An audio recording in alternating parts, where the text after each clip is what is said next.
application specialist on staff at Applied Software. He focuses primarily in the 3D systems and 3D printers as well as scanners. He is also well versed in Inventor 3D CAD as well as the Artec 3D scanners. One of the unique things that Kevin brings to the table for Applied is that he has, as you see on the screen, this is the 4th car he has built, and he is in the process of building his 5th car. Not only are these products and technologies real to him in his professional life, but they are very, very applicable to him in his hobbies and his personal life. Each and every day, Kevin applies this technology, pushes its boundaries, and makes use of it. He is extremely passionate about this, and please note that today, while today is an overview, there will be a series of these webinars that as we move into the series, each one will focus in a more detailed manner on either the 3D printers, a particular product in that line, or the scanners. So we welcome you today, but we also want to encourage you to follow the series in order to see how this technology is applicable in all markets today. With that being said, I'm going to turn it over to Kevin so that we do not delay. And once again, feel free to type your questions in the pane, and we'll be happy to answer them. All right, thank you, Charisse. Good afternoon, everybody. My name is Kevin Gauthier, and we'll just jump right into this here. I think one of the most important things to grasp when thinking about digital design, prototyping, and manufacturing is the idea of a workflow, which is a sequence of processes through which a piece of work passes from initiation to completion. So today we'll be specifically talking about 3D scanning to 3D CAD software and then into 3D printing. These workflows wouldn't be possible without great partners, and Applied Software works with Autodesk, 3D Systems, and Artec. Artec for 3D scanning, 3D Systems for 3D printing, and Autodesk for software solutions. I want to get started today with an actual end product demonstration, and we're going to be looking at 4 different pieces of software and 1 piece of hardware. So I'm going to minimize out of PowerPoint here, and we'll get started right here in Artec Studio, which is this software that actually captures the 3D scan data from the 3D scanner itself. So in here we can see a guy's face and his arm. And the primary focus of this scan was actually to capture the guy's arm here. He ended up breaking his wrist in the ice storm last week. So we decided that this might be something really applicable to today's webinar. And we did a 3D scan of him, and we're going to transition that 3D scan all the way into a finished 3D wrist brace. So here we are. We can see the guy. This is my friend Nate. And from this scan, I used some tools to get us down to this part where I've actually cut his fingers off here in the back of his arm. And this is going to be our master surface that we'll use and transition through the rest of the products to create a finished part. So everybody can see the 3D scan here. Now you'll notice there's some imperfections kind of in the thumb area right here. So we're going to use Autodesk Mudbox to clean up those imperfections. So I've just launched Autodesk Mudbox, and I've got our scan pulled in here. And I'm going to zoom kind of into the thumb area right here and show you just how easy Mudbox is to clean up models. This is the smoothing tool. So the smoothing tool's goal is to kind of take out abnormal areas of a 3D scan or any 3D mesh file. So you can see we can just kind of float over here and tighten up the mesh in those areas and really clean up that section. You can see how the mesh is just morphing in front of your eyes there. So we've cleaned up that section of the thumb, and then of course, we could clean up any areas where it's not quite perfect. And Mudbox also allows you to do all kinds of unique things like painting your model or stylizing it with different textures.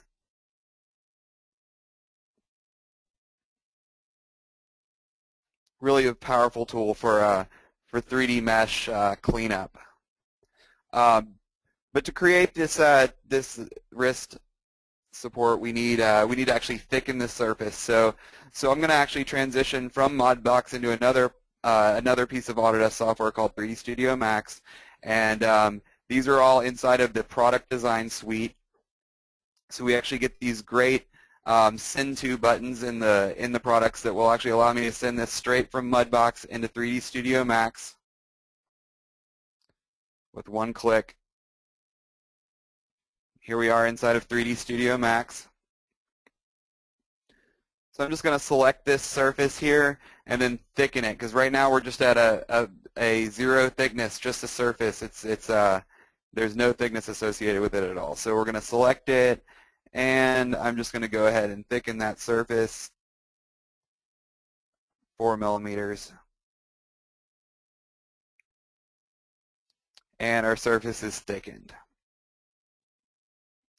The next step would be to jump over to Autodesk Inventor to do the mechanical detailing.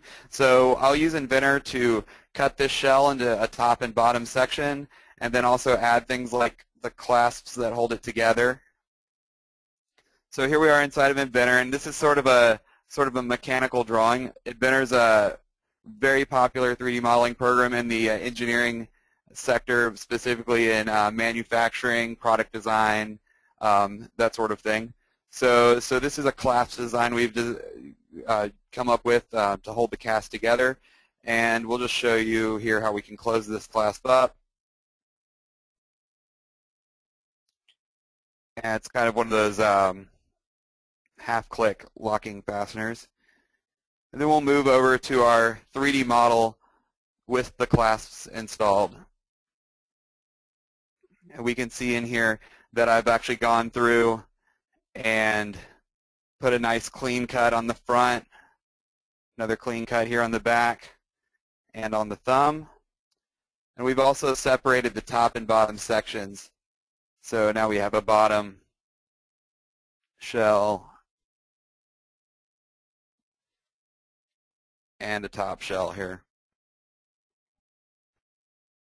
So that's how we've generated the CAD model, jumping between 3 different Autodesk products, Modbox, 3D Studio Max, and Inventor.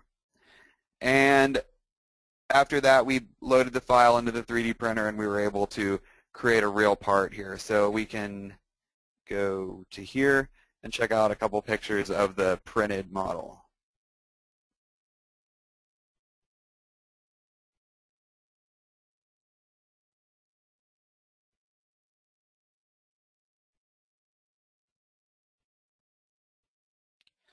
So like I said in the beginning, we captured the wrist and the arm with a 3D scanner. And for our 3D scanners, we sell Artec products. They're headquartered in Luxembourg. They've been in business for over 10 years, and they specialize in no-contact 3D scanning. Their 3 kind of hero products are the Artec EVA, which is a scanner we use to capture the arm, Artec Spider, and then Artec Studio 9.2 is the software that captures the scans and allows us to post-process the data. Here's a picture of the Artec EVA. It's a full-color 3D scanner, and it's ideal for parts, kind of medium-sized parts, anywhere from the size of maybe a toaster to a car, and you could potentially go a little bit larger even. And it's good for about 3% over 100 centimeters of accuracy. The next product in their lineup is the Artec Spider, and this is a much more precise unit for much smaller parts. Things like combination wrenches or little turbine impeller blades, any kind of engineered small part, this is the right scanner for that. It also scans in full color, and since it's more designed for the smaller parts, you're able to get crisper edges on 90-degree right angles and things like that. So much better scanner for the small precision parts. And then last in Artec's lineup is Artec Studio 9.2, which is the most current version of Artec Studio. It's a really powerful 3D scanner software, and in fact, it's actually so powerful and so useful that a lot of third-party scanner companies use Artec Studio as their scanning software. It's used to capture and process the models, and another really unique thing about it is it actually has functionality to create a watertight model right inside of the 3D scanner software that allows you to get to a 3D printable model right inside of the scanner software, which is a challenge with a lot of the scanners and scanner softwares on the market. Next, we'll talk about Autodesk Software. Applied Software is a platinum partner. We're the oldest Autodesk reseller still in business, and they provide industry standard software solutions. So I'm sure everyone has heard of AutoCAD, and then a lot of other really popular products such as Inventor, Revit, 3D Studio Max, Maya, and Mudbox. And something that's really unique about Autodesk is they're not focused on one market. They're actually very, very broad, and they're standard software in engineering, architecture, and media and entertainment industries. The software packages we used in the example I gave earlier with the wrist all were part of the Product Design Suite Premium or Ultimate, and it's a complete package of software for digital designs, including those 3 products I showed you earlier, which were Mudbox, 3D Studio Max, and Inventor. Applied Software offers training specifically for the 3D scanning, and we actually have 2 different focuses. One is 3D scanning for manufacturing, which covers the working with 3D scans inside of Inventor, and the other one is 3D scanning for organic shapes. This would be like scanning people or animals, plants, anything more organic shape, curvy, swoopy, however you want to state it, and it primarily focuses on the transition into Mudbox. And the example I showed you earlier, we actually used a little bit of both of those courses, so anybody really interested in pushing 3D scanning may be interested in taking both courses. But other than just training for 3D scanning, Applied Software also offers industry-based training for people starting at a beginner level all the way to the guys that are the best in the business and looking to really learn how to customize and use the programs to their fullest potentials. The last company we're going to talk about today is 3D Systems. They're founded in 1986 in Rock Hill, South Carolina, and they're actually well known for this SLA and Gypsum-based printers. They invented the .stl file format, which is the standard mesh file format almost every 3D printer on the market accepts. That was just a huge contribution to the industry. So materials that we can print in today, we can print in different plastics, ABS plastic and PLA, ABS being a chemical polymer, whereas PLA is a natural polymer. Gypsum powder, different metals, aluminum and titanium, and glass and ceramic. The current technologies that we're going to talk a little bit about are fused deposition modeling, gypsum powder printing, selective laser sintering, and different technologies that use light curable resins. So the first technology we're going to talk about is fused deposition modeling, and this is one of the most common types of 3D printing on the market. All your hobbyist machines, MakerBot, RepRap, all the machines you see all over the internet, those are all FDM style. All 3D printing is additive processes, and all 3D printing involves building up material in layers. The difference in fused deposition modeling is that it actually extrudes a small bead of plastic and lays those beads on top of each other. You can kind of see over here on the right, we've got a diagram of that process.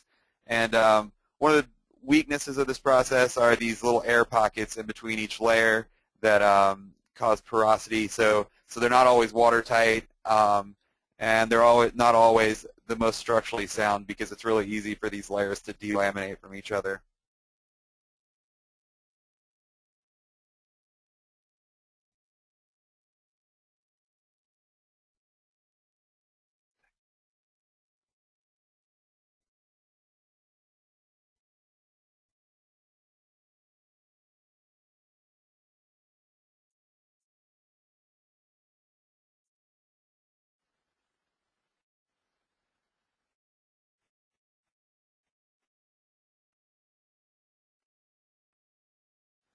All right, I apologize for the technical glitch there.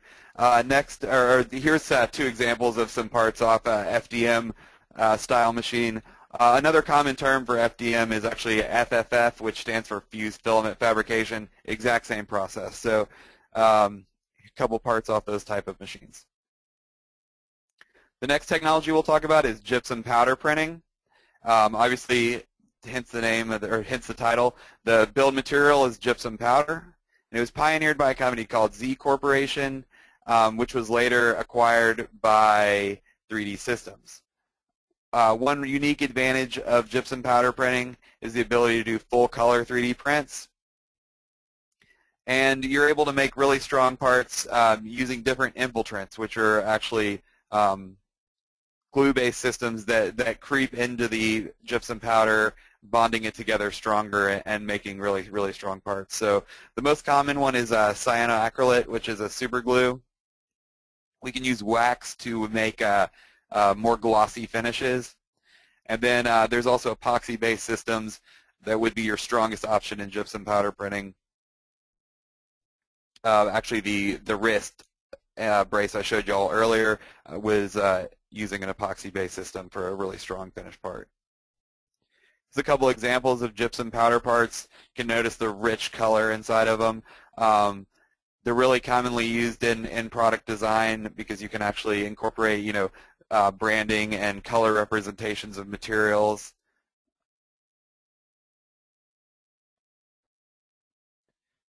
Another technology here is the Projet technology, which is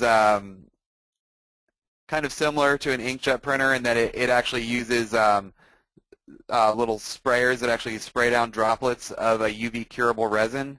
After those droplets are put in place, a UV light comes along after them and cures them in place. Couple different models, just this quick overview. So 3500 series printer has a build area of 11.75 by 7.3 by 8. And then we have another bigger model, Projet 5000, with almost twice those dimensions, 21.6 by 15.5 by 11.8. Selective laser sintering is really starting to gain in popularity lately.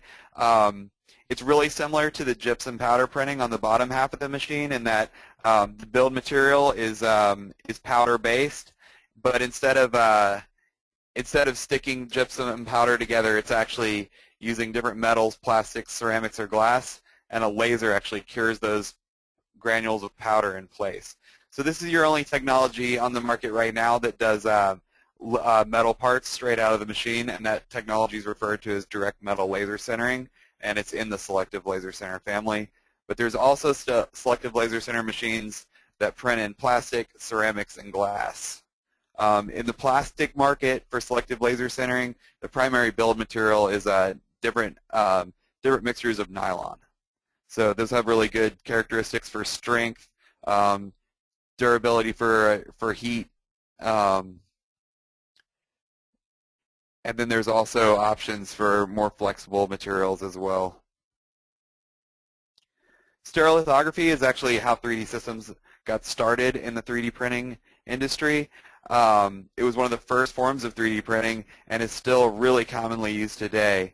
It uses a laser to cure resin in a tank, and you get excellent surface quality, really fast prints, and it's actually a technology that's able to create really large parts as well. So when we go to the next slide here, we can see this part over here on the right, and this thing is almost 4 feet wide. So this is a really, really big stereolithography machine, and this is one of the only technologies on the market that allows you to make parts that large. The last technology we'll talk about is film transfer, and this is a really unique technology, and it's kind of starting to gain a little bit of traction in the industry. It uses UV curable resin, really similar to the Projet series or stereolithography, but instead of using a laser, it uses a projector with a UV bulb in it that actually projects a 2D slice into the UV curable resin, and your part ends up getting built on this build plate and ends up kind of upside down in the top of the machine when it's done building. The machine on the right here is a 3D Systems Project 1500. It's our entry-level 3D printer. And the one on the left is kind of a hobbyist clone of that printer, or of that technology, called the Form 1. Now we'll just talk about a couple of industries that are affected by 3D printing and 3D scanning: education, automotive, aerospace, product design, fashion, architecture, and medical. We're seeing a lot of 3D printing happening in education because 3D printing is a lot safer than students using mills and lathes and traditional machine tools, and it allows students to express their creativity and bring their concepts to reality. In the automotive industry, especially in motorsport, we see a lot of bespoke parts for race cars, OEM manufacturers printing prototypes of interior parts and any sort of plastic piece that goes into a car. But most impressive, there's actually a lot of uses in jigs and fixturing. We've actually seen people using selective laser machines to create fixtures that get bolted down to CNC mills to hold parts that are very complex in their shape. In aerospace, kind of similar to the automotive industry, different jigs and fixtures, prototypes of different components. Product design, really strong in product design. It allows companies to do pre-production prototypes really quickly, validate the appeal to their design. Useful so marketing can kind of get a grasp of what the product is actually going to be before the production tools are created, and obviously helps companies get their products to market quicker. Fashion is one of the more unique places that we've seen a lot of 3D printing beginning to emerge. It allows designers no limitations on their designs. Obviously, it's excellent for the bespoke creations. And 3D printing and fashion are both trendy, and they seem to really complement each other. In architecture, firms are able to do scale models of interior or exterior layouts. It's much cheaper to do 3D print over traditional model making, and 3D representations of architecture help firms win projects. Medical industry is obviously in the news and a very exciting one. It allows companies to do custom fit prosthetics, custom shaped membranes to reshape tissues, different tools and clips and fixtures that may be used in surgeries or any other sort of procedures, and actually using or creating replacement parts for bones. So like the picture over here on the right, everybody's jawbone's really different. So 3D printing allows companies to actually create, custom fit prosthetic jawbones. Future outlook in 3D printing. These are kind of my opinion on the topic, so some people may disagree. I hope in the future that printers will be able to print more materials. In the future, the price and quality will increase. The print quality will increase as the price decreases. Print speed would increase. More integration of material science in 3D printing to make higher performance parts. And part of that would also be a link in software, allowing software to help derive stronger, better, cheaper parts. So that's all for my presentation, and now we'll open the floor for questions. Kevin? Yes, ma'am. We do have a few questions. Okay. Joan asks, can surface finishes be specified into polished surfaces for precision metal products? If so, how? Did I hear the word metal in there? You did. So one unique thing about direct metal laser printing is it's very similar to doing a near net shape in casting. So most of the time in metal 3D printing, there's post-processing steps involved after the print comes off the printer, and those could be machining, wiring. Welcome to GoToWebinar, Webinars Made Easy. That he has used 123D Catch, but the cleanup capability is limited. I currently have Inventor and 3D Max Design. Can these be used for natural modes from a 123D Catch model? I'm not super familiar with the 123D Catch product, but I would imagine so. So I would have to dig deeper into that one to get you a really clean answer. One of the best things that I would recommend, though, is since you already have all these products, just to go ahead and give it a shot. Another piece of software that could be really useful for Fred is Artec Studio, because he could actually bring scan from 123D Catch and do some of the more advanced cleanups with the Artec software, even though he captured using 123D Catch. So he could do things like registrations and fusions and outlier removals inside of Artec Studio. Very good. Sean asked, how are AutoCAD files uploaded or sent to the printer? So there are STL exporters for AutoCAD, but that would require you to model something in 3D inside of AutoCAD. So a lot of that has to do with how the part was modeled inside of AutoCAD to begin with, and then obviously adding in the STL file exporter. My recommendation would be to use Inventor, just because it's got more powerful 3D modeling tools built into it. So basically you're recommending that they use an actual 3D solid modeler in order to create the file. Yeah, absolutely. And I'm not saying that we can't create 3D models with AutoCAD, because obviously AutoCAD does have 3D capability. But I think when transitioning to this whole digital, prototyping, design, and fabrication, using a powerful 3D modeling program is probably the right route to take. Okay, Brian has a question. For laser sintering metal parts, how well can we predict part strength? Is it consistent from part to part? Yes, this is actually a really good question, and I'm not the foremost expert on selective laser sintering, but we have a great contact that is, so if we want to talk offline about that later, we can. But I will tell you that some really important things to consider in selective laser sintering is humidity, oxygen content inside of the powder,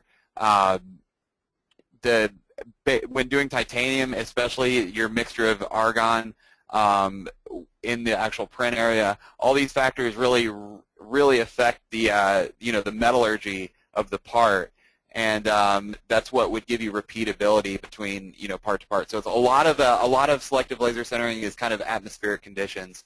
But like I said, that's a better question to talk offline about with a great contact that we have. Okay, Stuart asks, does the scanner technology require some caution when scanning live subjects? Example, a laser beam that could affect the eye.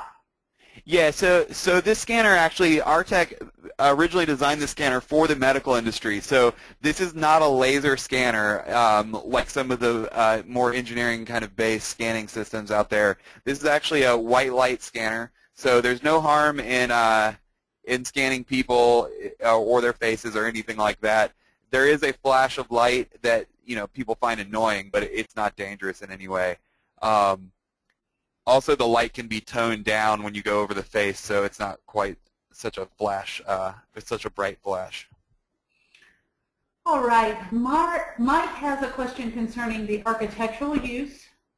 Can you give an example of the workflow for architecture using Revit?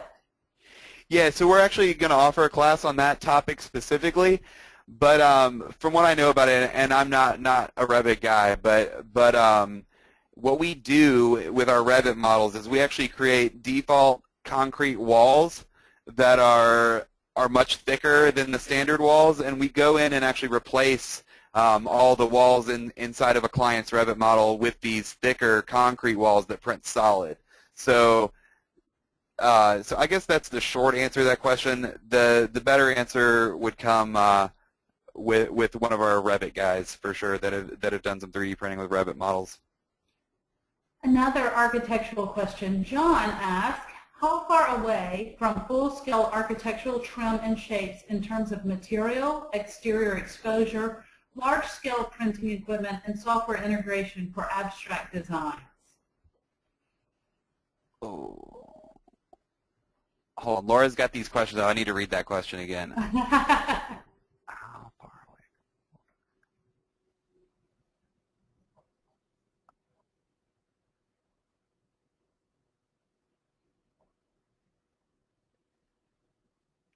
away? I'm not quite sure what I'm going to try to answer here, but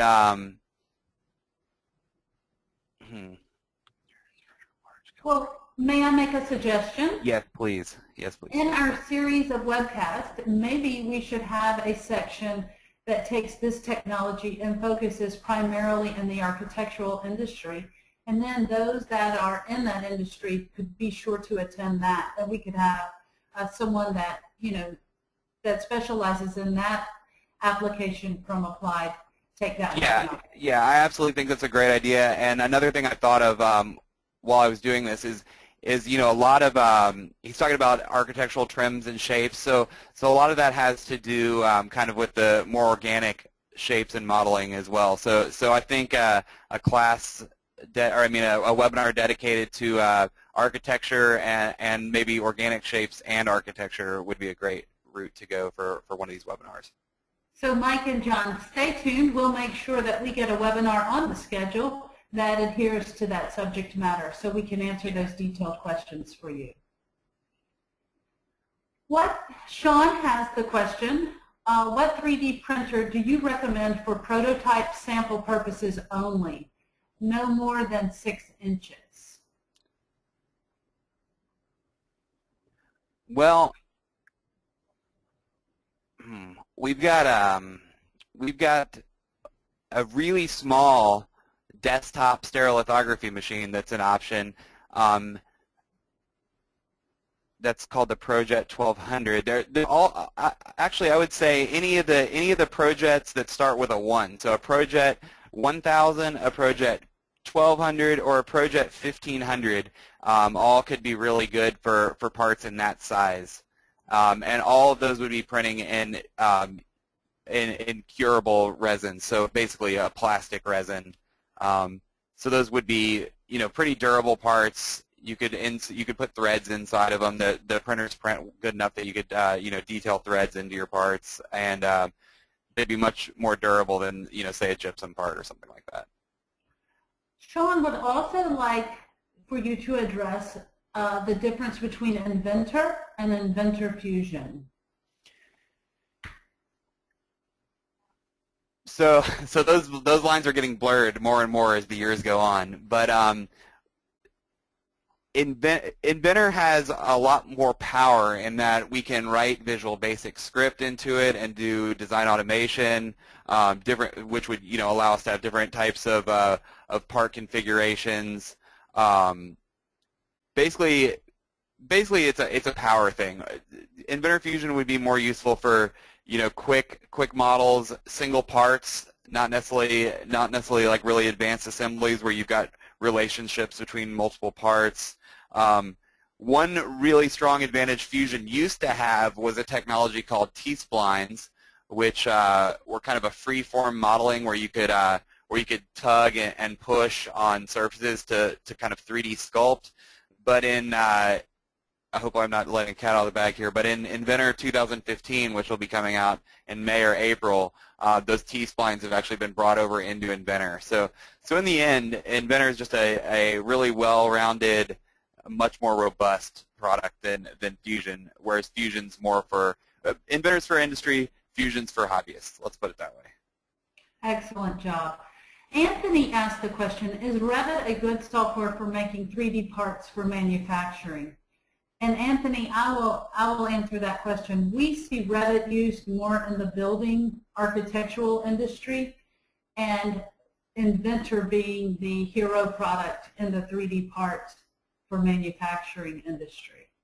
Yeah, absolutely. And let me add a little bit to that. And I kind of spoke a little bit about it on the last question. Really where the strength is for Inventor and manufacturing is building relationships between multiple parts. So maybe we have a dimension that's consistent from one part in an assembly to another. Those can be linked across, or we could even add a line of script that says, if a flange is a certain diameter, then a shaft size needs to be a certain diameter, and all that is really geared for use in the manufacturing space. Whereas Revit has tools that are more powerful for creating, lists of material for how much insulation and how much wood and all that stuff you need for your project. So just different tools for different types of projects. Okay. Can you give us an opinion on what you think about 3D CAD printer MakerBot? Yeah, so they were recently acquired by our competitor, Stratasys, and we answered back with a very similar machine called the Cube X. And both those machines are great entry-level machines, kind of get your feet wet. On both machines, both CubeX and on MakerBot, you'll struggle to get really complex shapes if they have like large overhangs. So if you had like a narrow base, but you tried to build out over the base, you'd have challenges there. So maybe something like if you were trying to print a martini glass or something, it'd print the base and the stem really well, but trying to go build out on the edges of the glass, it would have trouble. So those types of machines just have some limitations in the geometry they can create, and they don't have the best surface finish. So that's when you get into wanting a higher-end machine that uses like a soluble support material and creates better surface finishes. Scotty would like to know if you have ever used SolidWorks and which you would recommend, SolidWorks or Inventor.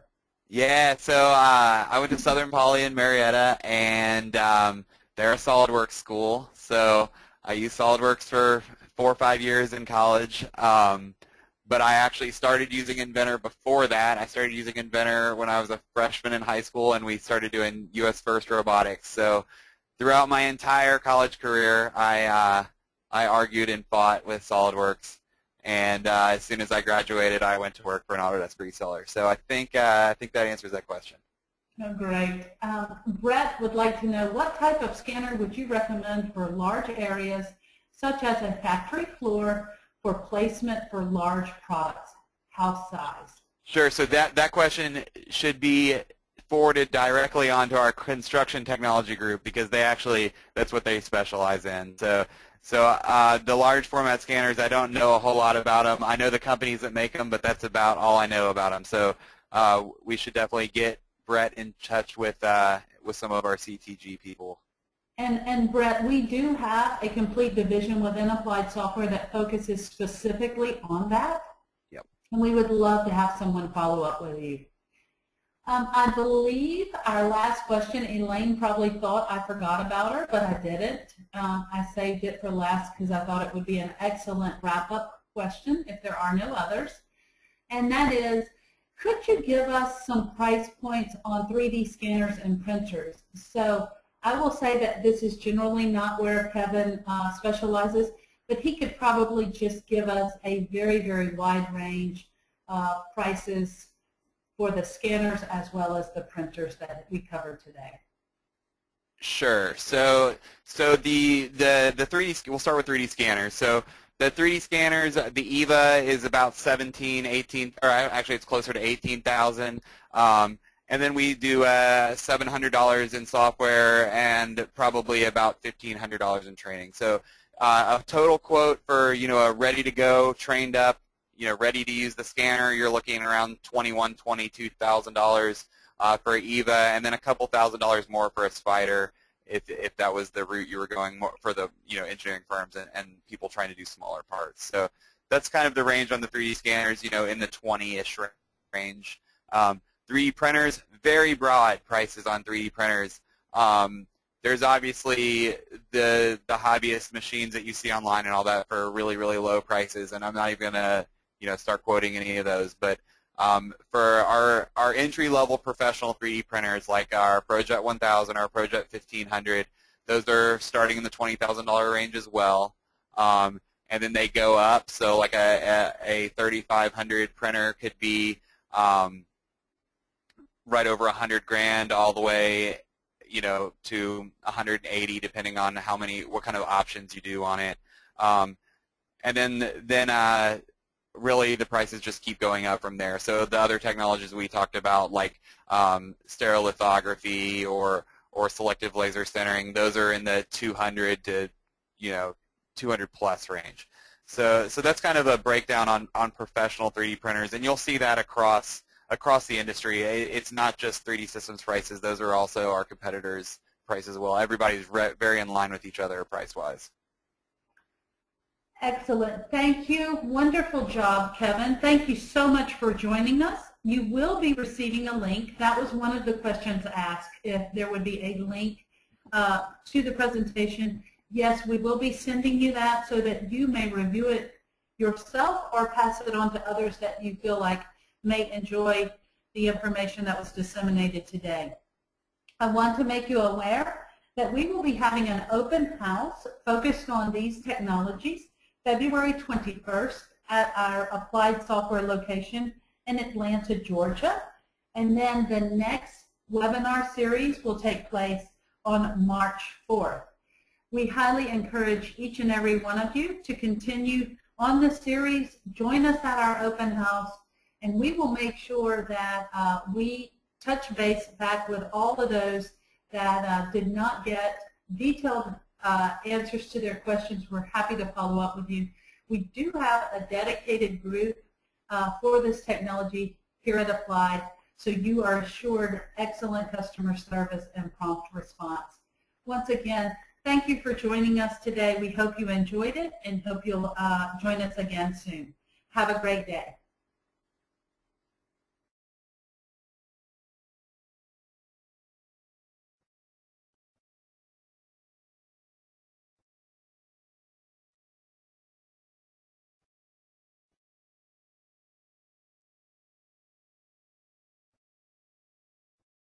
The organizer has